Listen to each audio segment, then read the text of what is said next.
Okay, so as promised, let's get started. Okay, so um, this is the Storyteller's Guide to Effective Presentations. And yes, I hope some of you got the Hitchhiker's Guide to the Galaxy reference. It was on purpose, yes. And so basically, the idea behind this presentation is to show some of the techniques. What I do when I present stuff, either a sales demo, class, a product demo, etc. And it's not something that I invented. This exists for quite some time. So basically, showing my tricks. Now, for the ones who don't know me, I'm Igor Alcantara. I work for IPC Global, an elite partner of Qlik for, I think, about more than 20 years. And I'm Director of Data Science and Education at IPC Global. I'm also Qlik Community MVP, Qlik Partner Ambassador. And I do have, with Mark Koss and now Angelica Clay does as well, a blog, YouTube channel, podcast called Data Voyagers. So I invite everyone to take a look at that. So we post very good content. And also take a look at IPC Global, ipc-global.com, our sponsor for today's presentation. So let's get started. And actually, before I start to the content of the presentation, I want to make a promise about this presentation and the content that we have here today. And the promise is, by the end of this presentation, you will no longer create and perform presentations, which is kind of odd because I'm talking about effective presentations, and then I'm telling that we are you not be doing presentations after this. So yeah, that's the whole point of this. You stop making presentation and you start telling stories. Now, why? Let's start talking about what is storytelling. So storytelling, the first thing that comes to my mind is it's an art, and because it's an art form, each one has its own way of doing it. So you have to put your personality, your way of telling stories. Like, what is, if you think about it, what is the main difference between, for example, Isaac Newton and Paul McCartney? They're both geniuses in their areas. But if you think about it, let's say humanity ceased to exist in a few centuries, and then another, intelligent species comes in. Um, all knowledge that Isaac Newton and Paul McCartney existed is just vanished. In a few centuries, someone will come up with the laws of gravity, will understand how the universe works. You might have a different name, might have different way to calculate this stuff, but it would be basically the same concept because that's science. It's something exact. Storytelling is more like an art. Like, if that happens, we might have invent music, we might have great musicians, but we never have the long and winding road. We never have Let It Be, Hey Jude again, because that's exclusive to Paul McCartney art, to his personality. So that's storytelling. It's a form of art, but of course there are techniques. So when you're a musician, you have the notes, you have the structure of a song, but then you put your own personality. And the whole idea about storytelling is you want to give to somebody else a message, an idea, or an experience, and you use narrative in order to deliver that. So storytelling has, because it's a narrative arc. So I need characters to tell a story. Otherwise, it's a, I don't know, it's a technical documentation. It's not a story. I need conflict. Otherwise, the story is too boring. If everybody is happy, everything is great. I mean, there's no interesting story there. And of course, I need resolution. Otherwise, the story will be kind of open, will be kind of confusing. Um, and the story needs to be immersive. So I need a plot, so then people will get engaged. But in order for people to understand my plot, I need to set the plot, and we'll discuss that in a minute about the setting the plot. And an effective storytelling needs emotions. I need to trigger emotions in the audience. Otherwise, I'll forget the story 5 minutes after. And most important, and also connected to emotions, I need to remember this story. There are stories that I heard like years ago, and I still remember. There are old movies that I watched last time, maybe 10, 15 years ago, and I still remember some of the dialogues. So that makes a story memorable and then creates a connection. You create a connection to that story, and then it creates empathy. It's better for me to buy something if I feel empathy for the story that I was told. So that is very important. And I'll talk about a lot about storytelling today, but keep in mind, translate that internally as how can I use these to do a product demo, even a meeting, could be a job interview, it could be anything. Turn that into storytelling. Now, why we do like stories? Why does I could simply present the facts and that's it? Like, let's say I'm selling a car. This is the car. I have these options of colors. This is the features of the engine. That's the price, and that's it. Why that's not a good way to sell a car, for example, or sell Qlik, or sell whatever thing, or even sell yourself or teach something. Well, because we like stories, and there's a reason why we like stories. Um, our brain is wired to respond to narratives. The way we transmit knowledge way back before we even invented writing was through the oral tradition. So we tell stories. We sit by the fire by the end of the day and we tell stories. And then those people continue to tell the same stories with maybe some changes to the next generation. Some stories we still remember. And stories, they gives people a sense of meaning because they have a certain structure that we all are familiar with. And I'll get more to that in a few minutes. And because of that, because there's something, it's in our DNA, it's in our brain, it makes very easy to connect to. It makes easy even to understand complex concepts. And most important of all, stories establish emotional connections.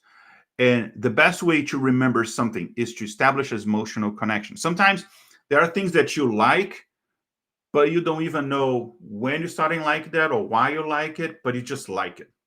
There is emotional memory associated to it. Or sometimes you're afraid of something, and there's no reason to be afraid of something, but then you're afraid of something. There's some emotional memory. You don't even remember why, but you remember that, and there's an emotional memory. So that's why we humans like stories. If you're trying to sell something to a dog, maybe storytelling is not the best technique, but for humans, definitely it is. Now, a good presentation, and now with a little, I mean, still talking about storytelling, but focusing on presentation. A good presentation, we have basically 4 pillars. And basically, my whole presentation from this point on, it's talking about these 4 pillars: the what, why, who, and how. Actually, most of my presentation will be the how. We'll quickly cover the what, why, and who. They are important, of course. They're part of the 4 pillars. But most of the today is about the how we prepare and conduct a memorable presentation. Now, let's start with the what. And we have like 3 main points here. Like, what are you presenting? First, what is the purpose? What do we want to achieve? Why are you doing that? So what do you want to sell something, or you want to educate people on some concept? You want to get an idea approved? You want to get maybe hire. Let's say you in a job interview. So what the audience should expect. The second is the topics. That's actually the scope. Like, what are you presenting? What the main ideas? What the themes? And sometimes we have a lot of ideas. Oh, I want to show them everything. But be careful. If you show them everything, then you basically adding more stuff for them to forget. It's like, oh, I want to highlight everything. Everything's important. So I'm making all my text bold. If you make all your text bold, they're all the same. So nothing is highlighted.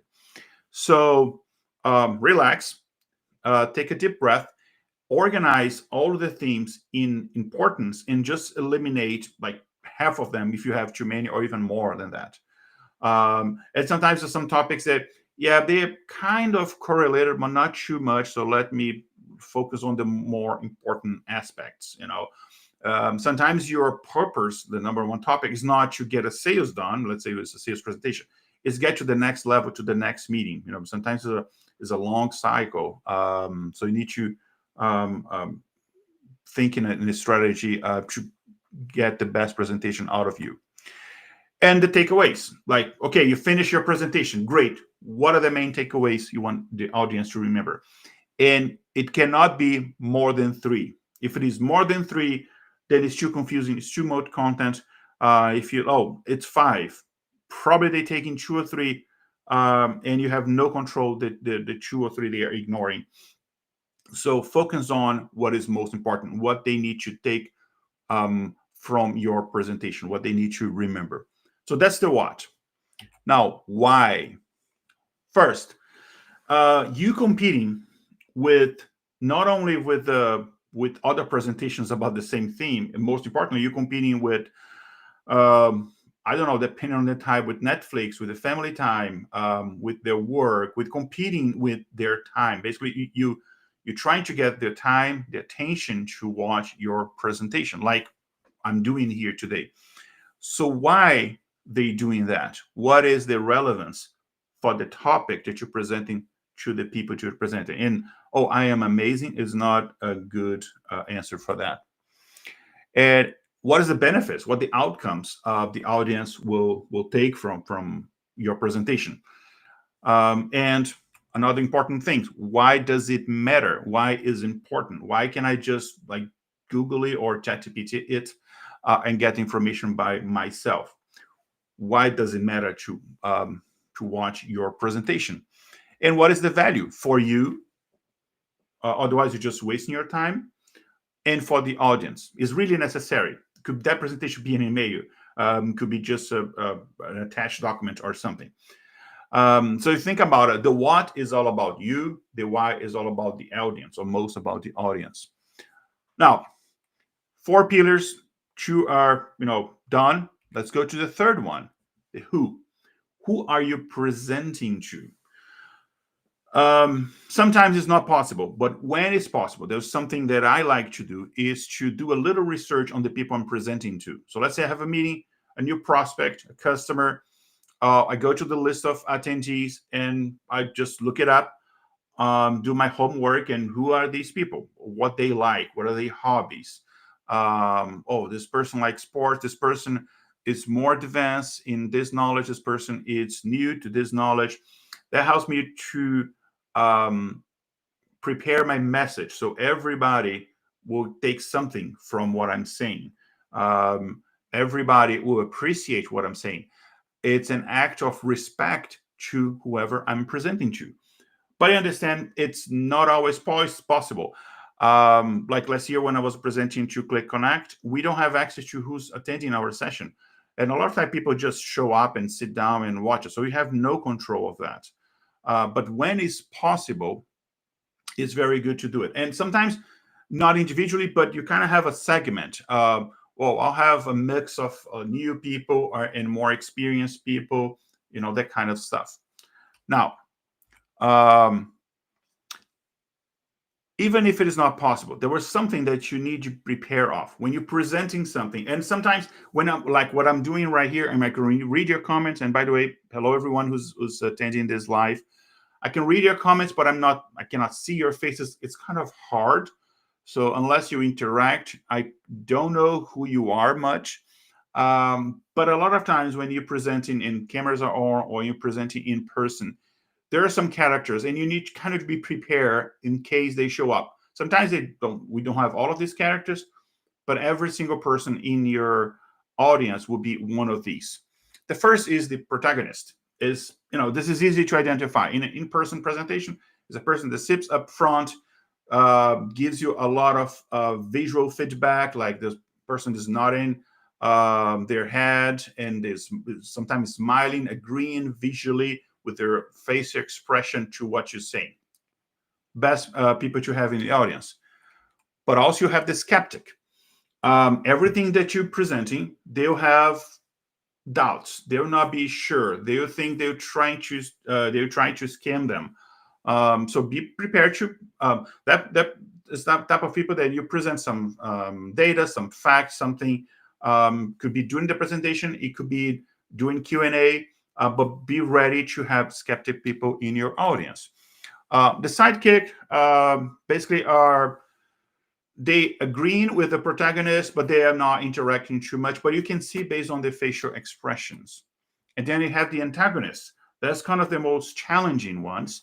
Depending on the presentation, I kind of like it, the antagonist, because it challenges the idea and makes the discussion more interesting.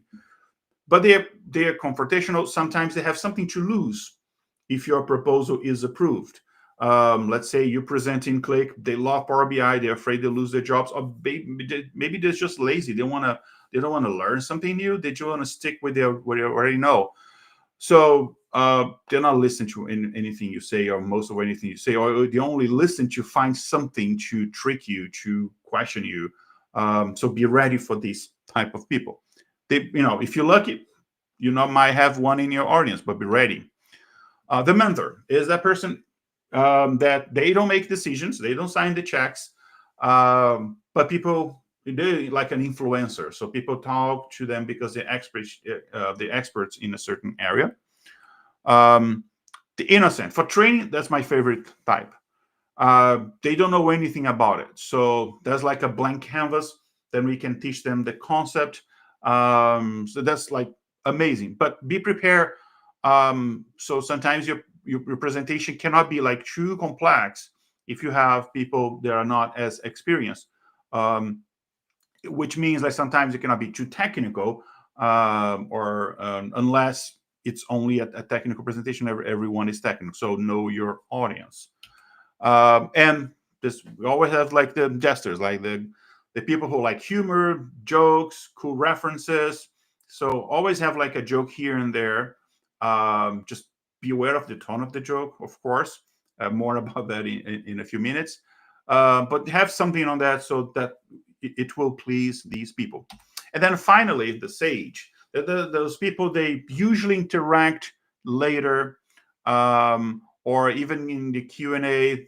They're, sometimes you look at them, looks like, oh, they're not paying attention, but they basically absorb everything you're saying. So have something more like deeper implications, or something that further in the future they will implicate, if their implementation or if the idea is implemented, for these type of people. Now, I described earlier that we have 4 pillars for a good presentation. So we cover 3 of them: the what, the why, the who. Now, how about the how? How to tell a story? Well, a good story, and this is very important, this is the most forgotten concept of storytelling that I've seen, especially for like presentations, not like for books or movies, but for presentations. This is the most forgotten concept. And one takeaway that I want you to remember is this one. If you remember more, great, but you have to remember this. All good stories, they have 3 acts. And in the next slide, I'll discuss this a little in more details: the setting, the building, and resolution. And another good concept. If you don't remember this, it's all right. But if you remember this, it is a very interesting tool that you have at your disposal. Is that what we call the Chekhov's gun. So Anton Chekhov, Russian writer, playwright, he wrote a lot about the theory of writing. And I like to apply this to my presentations. So basically everything that you're showing and presenting has to matter. If it doesn't matter, it's just noise, it's just distraction. If you're describing the color of the grass in the Shire, the color of the grass of the Shire has to matter somehow. Otherwise, it's just wasting everybody's time. Yes, Token. Yeah, you waste a lot of people time in your books. Anyway, everything has to matter. So why it's called the Chekhov's gun? So let's say you have a scene and you show a gun. That gun has to be used. It needs to be important. Otherwise, why are you showing it at all? So let me give you an example. Remember this movie? Actually, based on a story from a great book. So that's the Shawshank Redemption.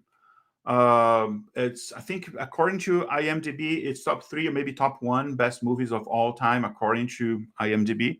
I disagree it's the best of all time, but it's a great movie. Great storytelling. And at some point in the movie, and it's not a spoiler, it's an old movie, so everybody will probably watch it already.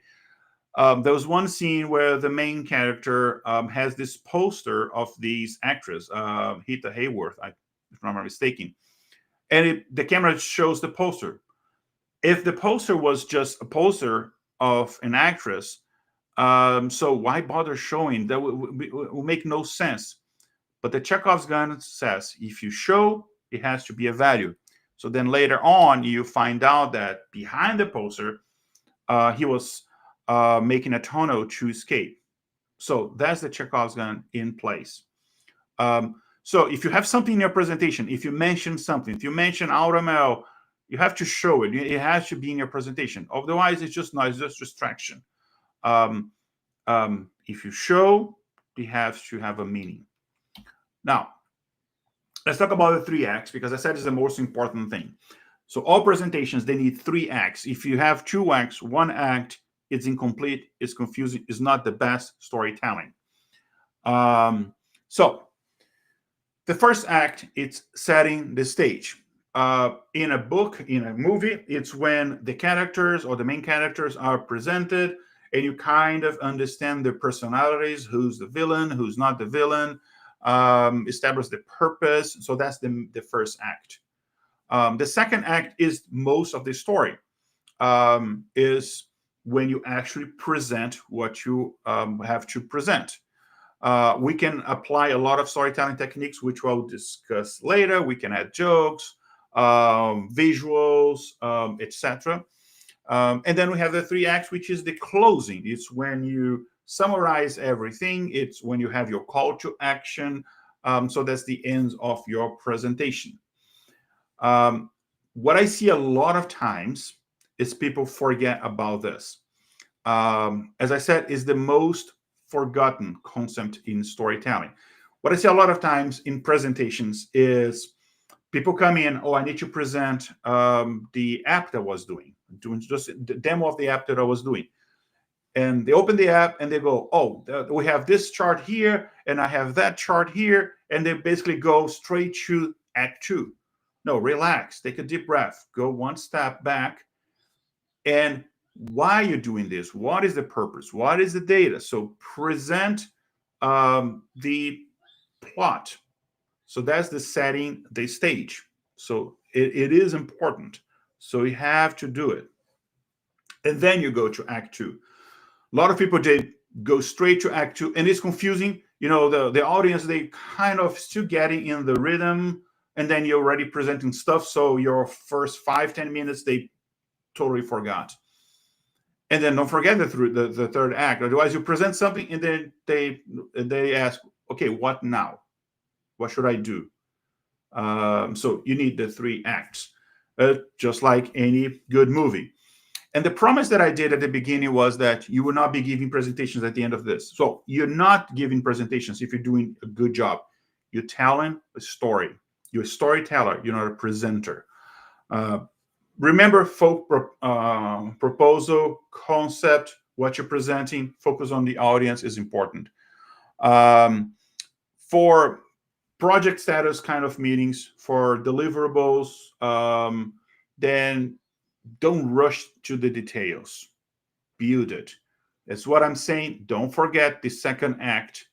Do the first act, and I'll show some techniques to do it. So before rushing to the details, because I know you're anxious to show your great work, but wait, what is the business purpose? What are you doing? So do the act one first. If you're doing project demo, if you're doing webinars, don't present features. Those are easy to forget. Present a use case. Think out of a story. Think about like a fictional character. Oh, this is, I don't know, John, and John is an accountant, and then build a story. How would John would use this? So tell a story. 3 acts. Um, it's not about the feature. It's not about the product. It's about the story. Now, it's hard to create a story, right? I mean, it's hard. That's why some authors, not many, most of them not, but some authors they make so much money because it's not easy.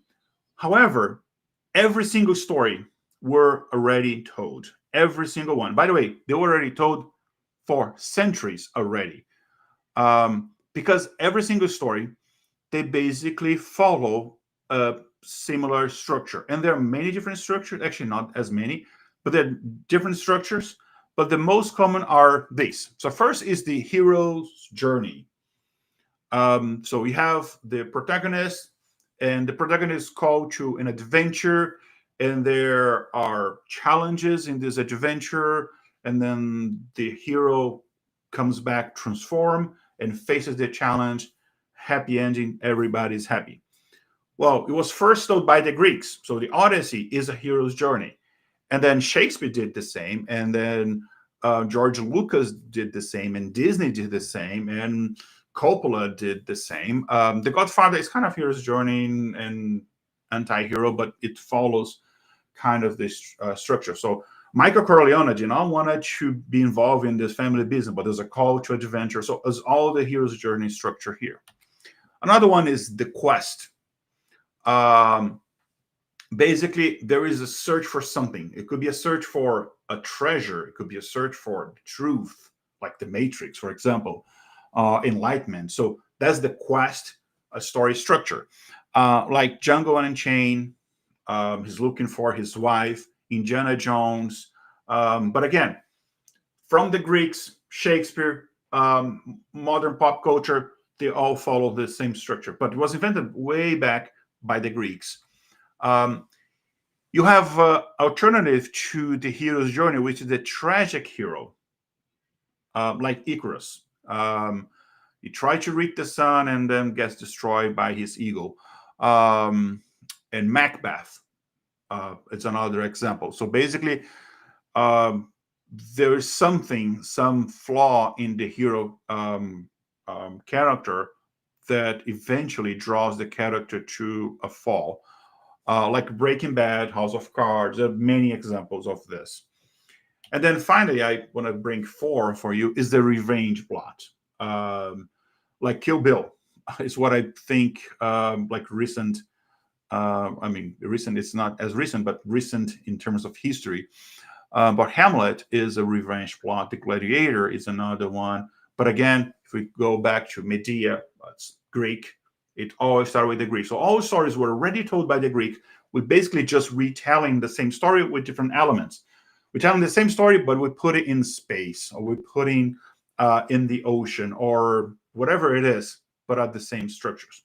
Like, let's say, Lion King, in my opinion, is the best Disney movie ever made, not including Pixar, or maybe even including Pixar, but the best Disney movie ever made. But The Lion King is Hamlet for kids. You got the king who is killed by his brother who wants to become king, and the ghost of the dead king showing up to the prince is Hamlet. It's the same structure. if you get the Lord of the Rings, it's a war and it's a culture adventure. It's pretty much inspired by the Odyssey. If you get Breaking Bad, there's a lot of Macbeth elements to it. So all stories were already told. So that task that is too complex maybe is not as so complex. Maybe your story could be another story. I'll give you an example. I'm not sure. Most of you probably didn't, but I presented with Kurt and Jeff few. I don't remember the exact day, but a few weeks ago, a webinar about Qlik Data Flow. It's a great tool, but presenting it's so simple. And then I was afraid, oh, this will be too boring.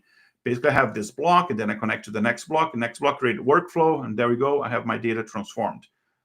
Great for a tool, terrible for presentation. So let me see if I find a story that already exists, and I can tell the data flow story using that structure. That's what I did.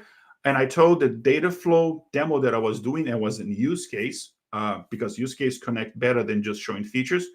And I basically show as I was telling the Lord of the Rings story. I even had the hat and I have the cape as Gandalf, and was telling the story and using the references, a lot of jokes, references, etc. And was engaging people, was answering the references that they got. And great, because I took a story. I didn't have to write a new story. I got a story that a lot of people love, myself included, and just told the same story, but showing what I wanted to show, storytelling. Sometimes there was a demo that I was showing different parts of Qlik that not necessarily are for the same type of people. So I had different hats. I have a police hat. I have a hard hat for work, and I have different hats because I wanted to show them different stories. But at the end of the day, I was mimicking different characters, and I'll have a visual aid like props to help me do that. So all storytelling. Now that's let's say the structure of presentation. Now let's get to what I think is my favorite part of the whole presentation, the tactics. And that's how when I'm preparing a presentation, I start with the tactics. And I usually pick 2 or 3 different tactics. Sometimes I challenge myself to pick a tactic that initially doesn't fit, just to see if I can restructure what I'm presenting. But at the end of the day, if you master the 3 acts structure, and if you understand the different structures of storytelling, the hero's journey, the revenge plot, all of that. And by the way, those things that I show, you might think it doesn't apply to like presentation, doesn't apply to product demo. Well, sometimes it does. Challenge yourself. Can I present why my product is better than the competitor using the revenge plot, using this or that? Can I do that? Or sometimes you want to show project status. Can I show the project status? Because that's kind of a timeline. Can I show the project status using, for example, the hero's journey, or using the quest structure? So challenge yourself, and then you see that, you doing a much more interesting presentation structure. And then we go to the tactics. The presentation structure, the 3 acts are the overall, are the big picture. Now let's go to the small picture. Let's go to the detail, which are the tactics, like the specific techniques that you use in your presentation. There are many. This presentation is a very, very short version of a webinar that I used to give many years ago.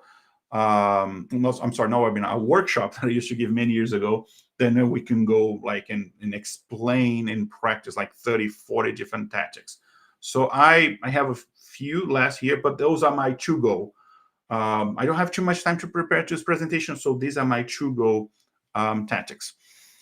But before that, why tactic is important? Because it helps you to convert a concept to a story, to a storytelling. and helps you take your story and makes more interesting, more engaging. So all presentations, they have kind of a similar structure. This is and I'm gonna spend too much time on this, but this is not like a structure that if you don't have anything, oh, I got like 30 minutes to prepare, just knew about this presentation. This is my go-to structure. I start with the hookup promise, just like I did today. I started with promising you by the end of this, you no longer do presentations. You tell stories, and that's what I'm delivering to you here. And then ends with a call to action. It ends with a message. Ends with something that people hopefully will remember and will take back home. And then the middle, you will fill out with different techniques. Um, it's important to establish an arc, so you have something being transformed, either the requirements being transformed to a deliverable, or some use case going from the overview to the detail. So something, there's an arc that you're building. And remember, always the 3 acts. You can use personal examples. You can add jokes. You can employ visual storytelling. As I said it, I have a lot of props. I have fake telephones. I have hats. I have those visual. I don't use it all the time because you don't want to become like a clown. But sometimes they helps like keep them attention, keep the presentation light. Of course, depends on the type of presentation. So it is important to have conflict and resolution. That's the problem. That's how we solve it: conflict, resolution, and engage with the audience when it's possible. When it's in person, it's much easier. When it's virtual, it's harder. So that's basically the overall structure. But then let's go to the tactics. And by the way, I want you to try to find the tactics that I used today, that I'm using today, and live on the chat. I'm not going to answer to that. So there's a little thing for you to study. So if you see any tactic, oh yeah, he used this tactic or not that, and what kind of narrative structure? Did I use a hero's journey? Did I use a tragic hero, the quest, the revenge? So live in the chat tactics that you think I used. So there are, as I said, there are many different tactics. I have a few here today that, as I said, they are my go-to. So let's just say, let's take a look at a few one.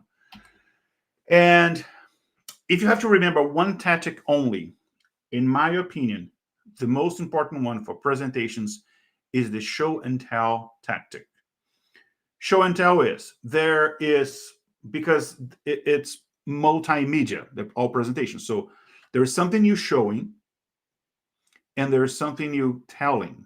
So there's your screen and then there's your explanation. And the balance between those two is very important. The most common one, and is very sad, is you basically telling everything that you're showing. So those are those slides with bullet points, and the presenter, and that's a presenter, it's not a storyteller, it's just a presenter.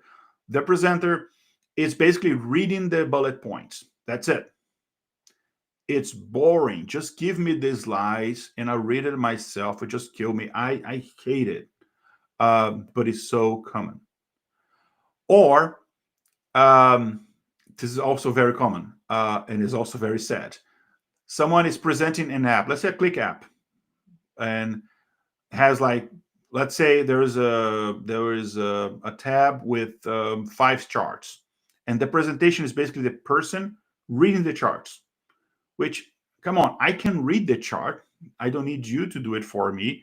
So the person, oh, this is a pie chart that's showing sales by category, and then this and basically describing the chart. It is so boring because the show matches 100% of the tell. So I don't need your tell because I can see. Unless I'm blind, there's a different story. So don't do that. Now, the opposite of that, it's I think even worse or equally bad is when what you're showing is very different what you're telling. So you have a screen showing something and then you're telling something else. You know when that happens a lot?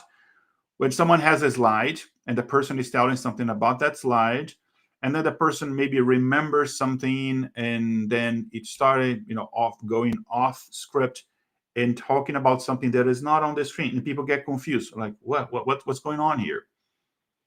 The best module is the engaging one where you're showing something, you're talking about what you're showing, but you're adding more in your telling. Is when I have the charts, and instead of I have a chart, and instead of just describing the chart, I show the business value of that. Why? What is the actions that I can take as a business person from the data I'm seeing on the screen? Is when I have bullet points, I have very short sentences, and then I'm explaining those sentences instead of just reading them. So there is a balance up and down based on what I'm showing and telling. I'm not deviating much from what I'm showing, but I'm adding value. That's engaging. So show and tell is in my opinion, the most important of the storytelling techniques. And then there is an alternative from the show and tell, which is the show, don't tell. That one is very hard to master. So I recommend you to get to show, don't tell once you get better in your storytelling. So I'll give you a popular culture example of a perfect, brilliant show, don't tell.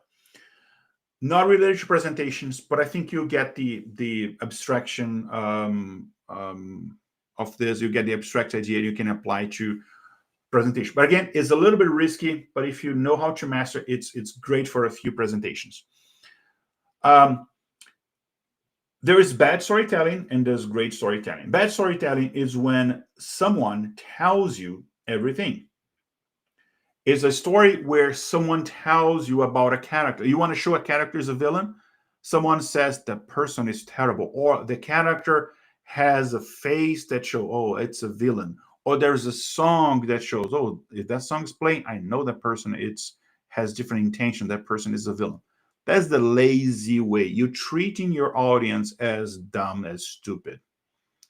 Now, the smart one, you don't tell, you just show.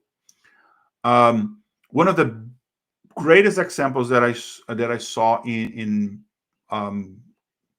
modern storytelling is there's a Netflix show, pretty good, called House of Cards. No worries, it's not a spoiler. It's the very first scene of the very first episode of season 1, so it's not a spoiler. I'm just telling you the first 2 minutes of the show.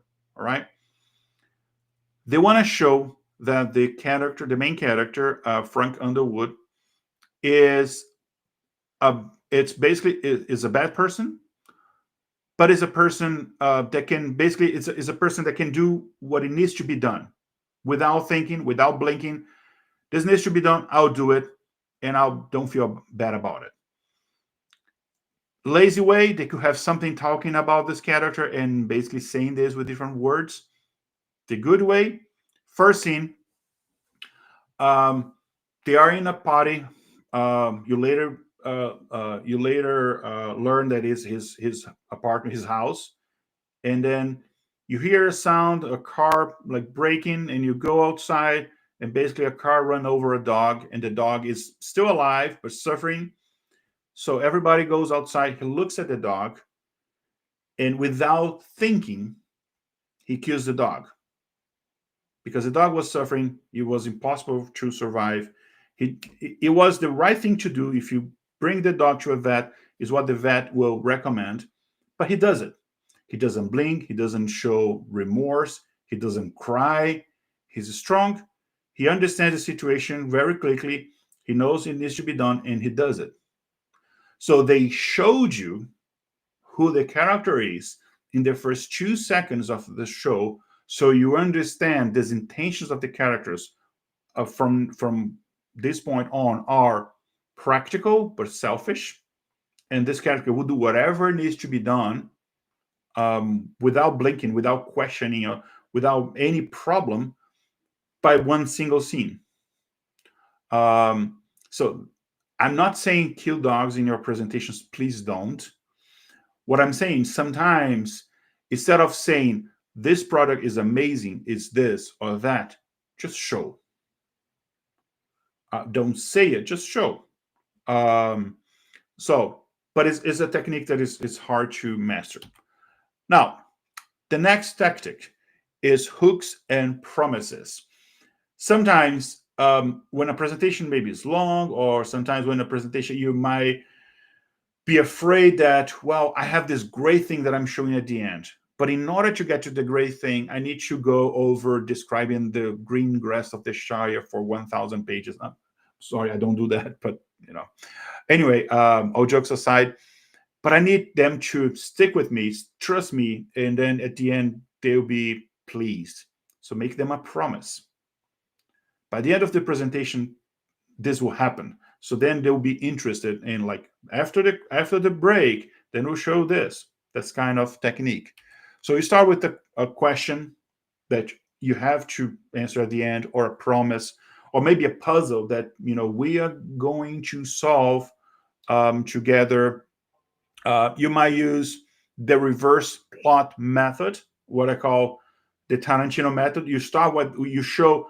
This is what you will see at the end. Now let's see how we get to this point. You might use that technique.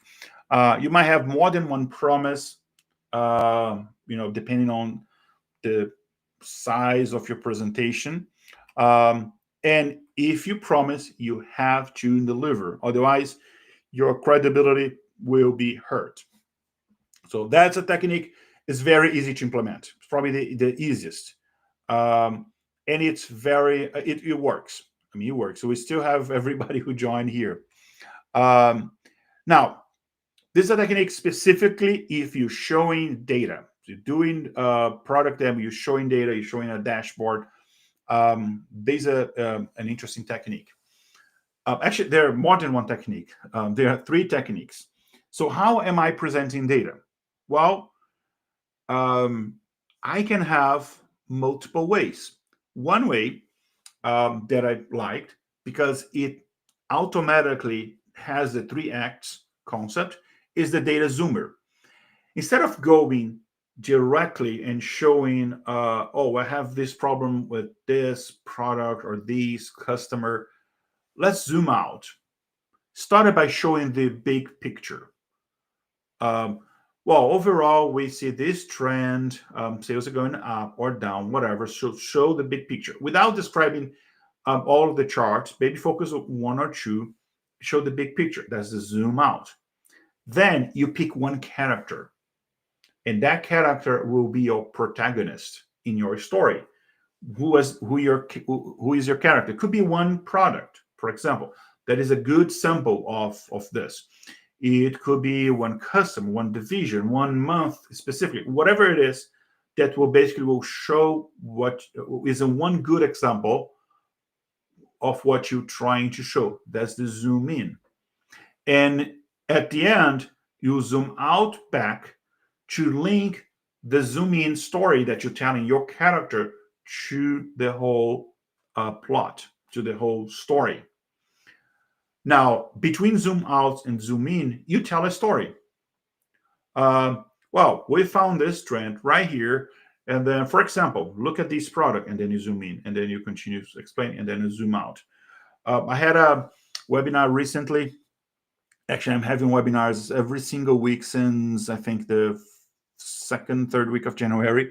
So one of these webinars was about supply chain in healthcare, and it was a demo of Qlik, AutoML, automation, and all of those, which are very different pieces. And one of the techniques that I used was the data zoomer. So I started with the overall picture. This is the overall picture of the hospital. This is basically what's going on. That's the main. I found the problem. That's the main problem. They have a lot of rush orders, which cost more. Would get the stock low very frequently. And then I got one category of product, and then one product specific was an MRI contrast that was a good example. And then I explained that. Then I zoom out back and then I show how that affect the whole business numbers after we apply the predictive module we create in AutoML. That's the data zoomer. It was very helpful for me to tell my story. Another one is the data skeptic. Sometimes you look at the data and it tells a story, but the real story, it's another one. It's like a hero that turns to be the villain. So let's say the data says, well, look at the average and it looks like this store has better sales than the other store. But then actually the story behind it is the opposite. Maybe one store is having better sales than the other is just because it's bigger or is giving more discounts or something's going on. So that if you have that kind of situation, the data skeptic is a good tactic for you to use.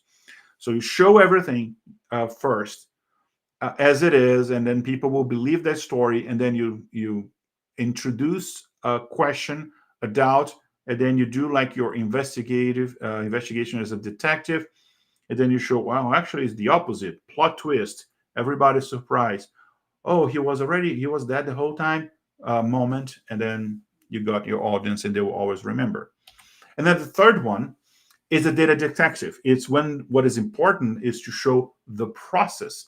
So I have this problem.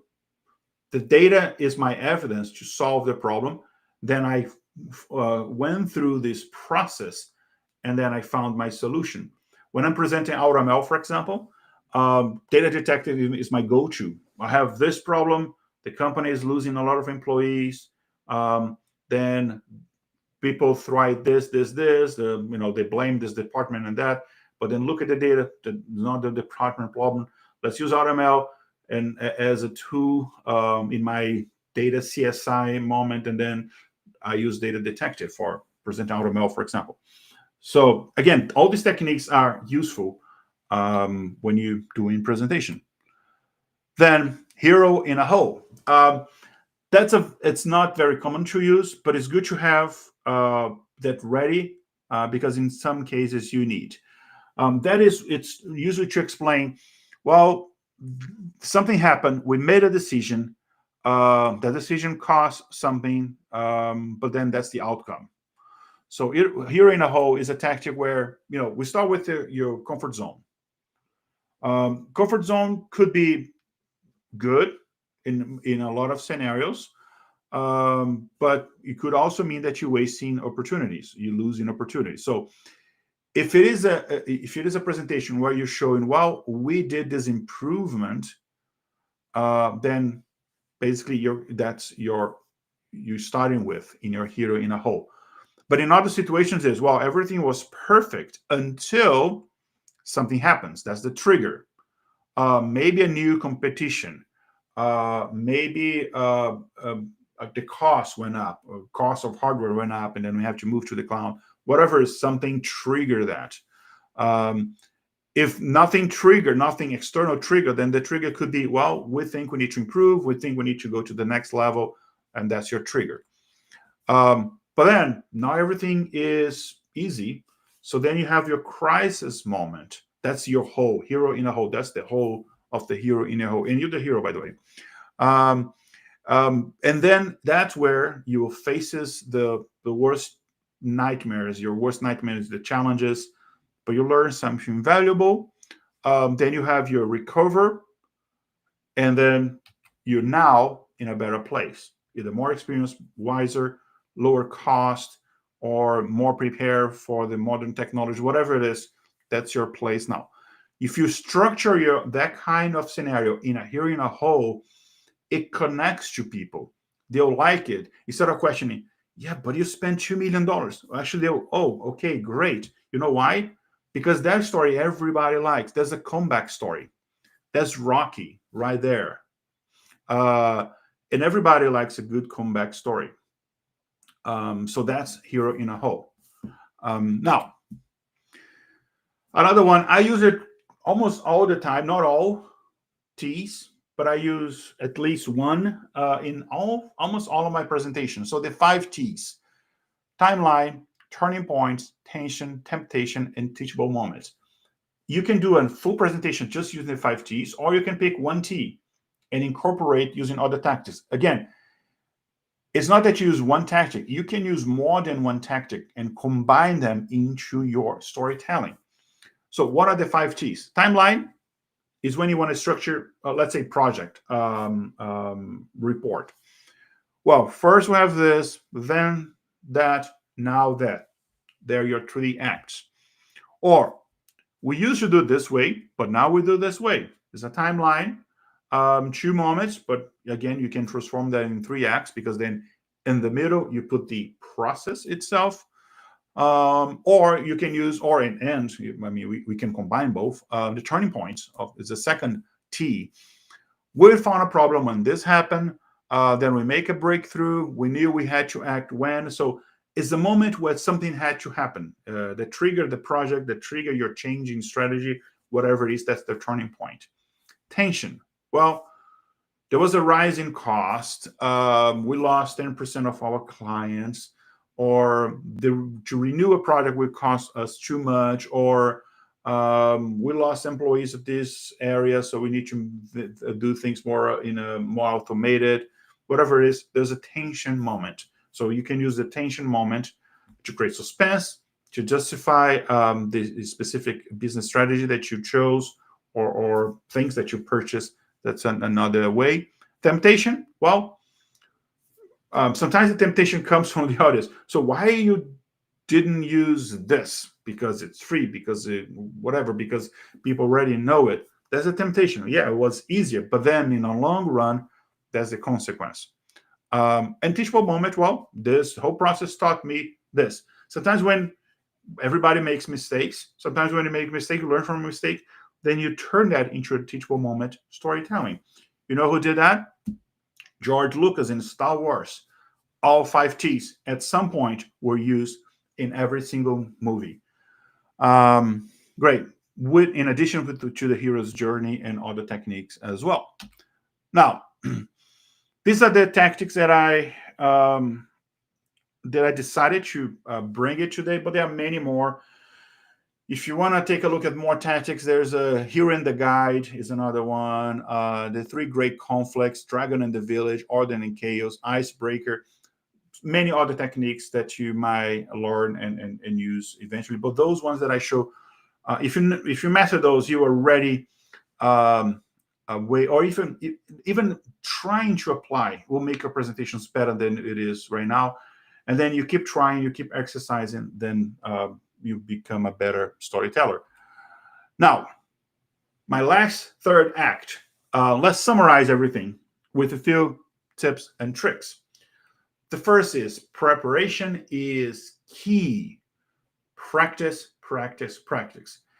Practice is a gift that you give to yourself when you actually, is the gift that your preparation self gives to your storyteller self when you give in the presentation.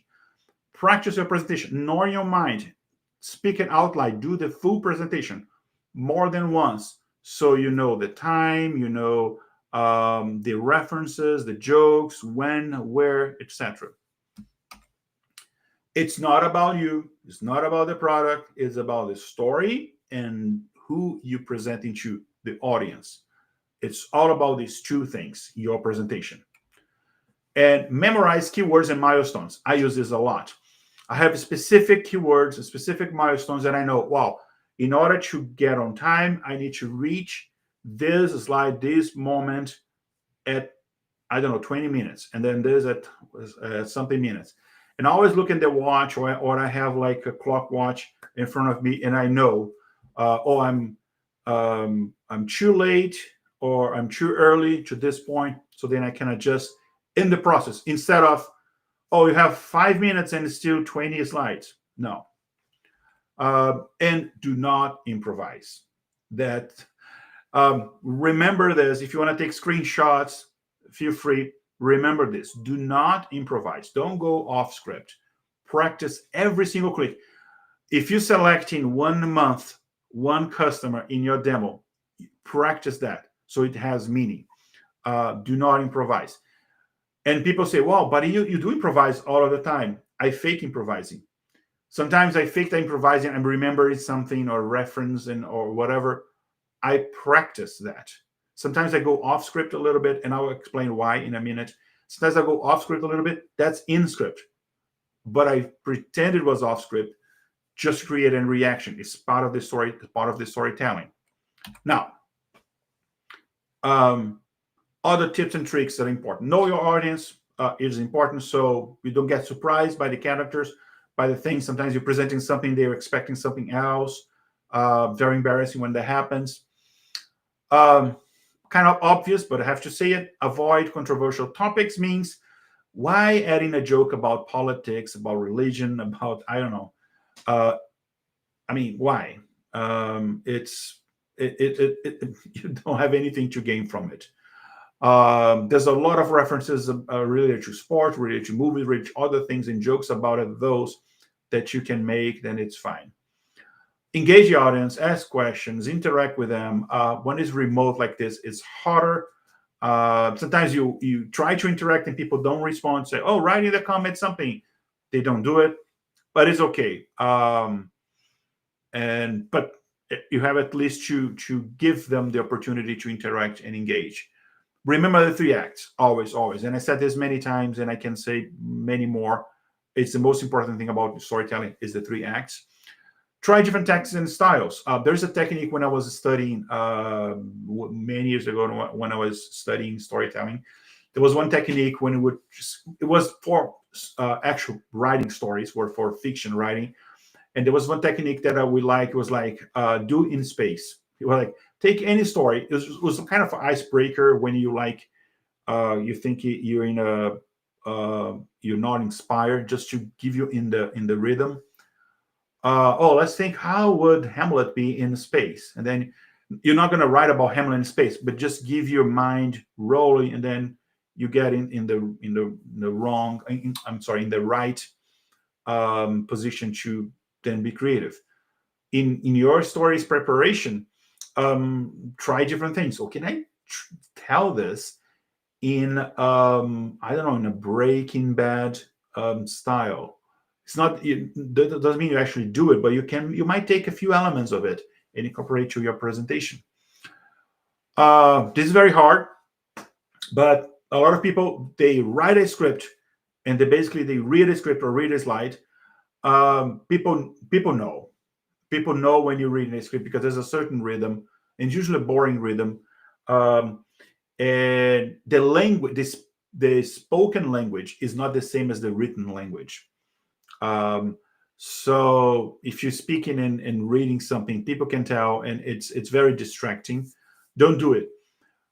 It's very hard just to come and say with your own words. That's why practice. You might write a script for yourself and do 2 runs with it, and then get rid of it, and then do it with your own words. Sometimes just have like 3 or 4 keywords that will help you remember. Oh, I need to talk about this specific. And sometimes in presentations, when I need to remember specific topics of examples, I have a lot of post-its, but just keywords, just to guide me through the process. But I'm saying with my own words. Now, this is so interesting, so important. And is a technique that is not easy to master, but if you master it, you're becoming a better storyteller. Attention, and it's an average, depending on the people. Newer generation, it's a smaller number. Older generation is a little larger number. But in average, attention drops every 15 minutes. So you need to have something different. Introduce a joke, different slide, or your tone of voice, or the speed of your voice. Something changes. Or sometimes if I am in person, sometimes that change, it means like I'm moving through the classroom, or I'm doing something that will do, it's kind of re-trigger, rewire the brain to bring attention back to you. So every 15 minutes, do something different. So I have my watch, and I know every 15 minutes I'm doing something. This, of course, I practiced before, and then we'll bring people back to you. Body language is important, so be careful. If you're making like noises with your hand or something, is so hard. Nobody has it perfect, or almost nobody. I still have a lot to develop in this area, but it's important to be aware, because those things are distracting. And you can use humor. You can throw jokes and reference here and there, icebreakers, things like that. It is important. Now, my last slide is about the rhythm, and I want it to be the last slide because you might master everything that I explained so far, but if you got the wrong rhythm, you're still not there. So your story, think it as a musical. Thinking like I'm not saying like tell like Disney and started singing. If you want, I mean, fine, it would be weird, but I mean, invite me, I'll be entertained. But that's what I'm saying. I'm saying is thinking about the rhythm of your presentation because the rhythm keeps the presentation interesting and engaging. Um, so, what is the speed of your presentation? If you talk very slow like this, then people will get bored and they will check their phones. They'll start looking up or down, and you lost them. So too slow is terrible, but is too fast is difficult to keep to understand. You get lost in the details. You don't understand very well. Too fast is bad.